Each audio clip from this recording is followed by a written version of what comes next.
আজকের দিনটি আমার কাছে মনে হয়েছে অত্যন্ত তাৎপর্যপূর্ণ দিন।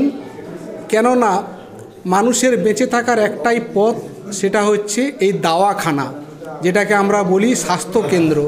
তো নৈচনপুর এক গ্রাম পঞ্চায়েতের আরেকটি পালক আজকে গঠন হলো, যেখান থেকে মানুষ পরিশ্রুত একটি সেবা পাবে। পরিশ্রুত কথাটা কেন বললাম আপনারা একটু শোনার চেষ্টা করবেন, যে প্রকৃত সত্যিকারেরই এরকমই একটি জায়গাতে, যে এরকমই একটি সুস্বাস্থ্য কেন্দ্র কয়েক লক্ষাধিক টাকা খরচ করে সেখানে তৈরি হবে এবং আগামী দিন ডাক্তারবাবুরা আসবেন, এটা আমাদের কাছে প্রত্যন্ত গ্রামের মানুষের কাছে অসম্ভব ছিল, সেটা সম্ভব হয়েছে। আমি মনে করি এর আগের যিনি প্রধান ছিলেন, সেই সঙ্গে সঙ্গে শাহজাহানদা, সংগ্রামবাবু, অনেকেরই এই অক্লান্ত চেষ্টা, সেই সঙ্গে সঙ্গে আমরা প্রকৃতই ল্যাপা ইঁদুরের মতো একটি ছোট্ট অভিনয় করে গেছি, যার জন্য হয়তো এটা সম্ভব হয়েছে। আমি শুধু এলাকাবাসীর কাছে একটাই কথা বলবো, আপনারা ব্যাঙ্গালোর, ভেলোর, ময়না, তমলুক, কলকাতা না গিয়ে আসুন।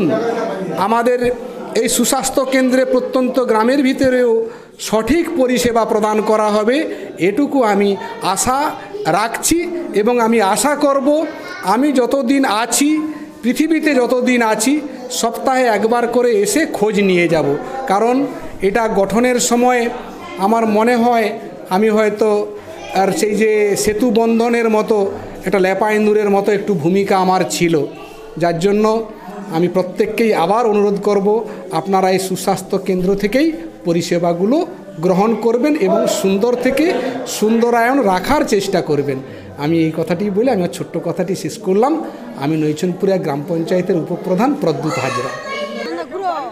বহু চেষ্টার উপেক্ষা করে করে আজকে আমরা শেষ পর্যন্ত এই ঘোড়াবেড়া সুস্বাস্থ্য কেন্দ্রটি উদ্বোধন করতে পেরেছি। একই রকমভাবে কিছুদিন আগে আমরা কালকাতারই স্বাস্থ্য কেন্দ্র উদ্বোধন করেছিলাম। আমাদের জিপিতে একটাই সুস্বাস্থ্য কেন্দ্র ছিল, সেটা ছিল দেউলি সুস্বাস্থ্য কেন্দ্র। তারপরেও আমরা দুটো করতে পেরেছি।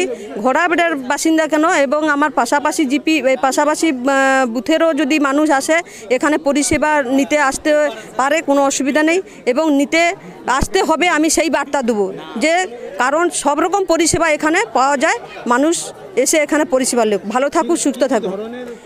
এখানে বাচ্চাদের পোলিও টিকা থেকে শুরু করে গর্ভবতী মায়ের চিকিৎসা থেকে শুরু করে, মানে গর্ভবতী মায়ের 4টা চেক আপ, এবং বাচ্চাদের পোলিও একদম সে 5 বছর পর্যন্ত যে টিকা হয়, ভ্যাকসিন হয় সেগুলো, এবং 30 বছরের উপরে প্রেশার সুগারের পেশেন্টদেরকে সব রকম মানে সুযোগ আছে। এখানে ঔষধ দেওয়া হয়, প্রেশার সুগারের ঔষধ দেওয়া হয়। এবং এর বাইরেও যা পেশেন্ট থাকবে, ধরুন একটা অ্যাক্সিডেন্ট করলো, তাহলে কি সে পেশেন্টকে আমরা তমলুক পাঠাবো না ময়না পাঠাবো, সেটাও আমাদের যে ডাক্তার দিদিরা আছেন খুবই ভালো, ওনারাও এখানে ফার্স্ট স্টেপ চিকিৎসা করার পরে ওনারা যদি না পারেন তখন ময়না স্বাস্থ্যকেন্দ্রে পাঠান ওনারা বিপিএসসিতে।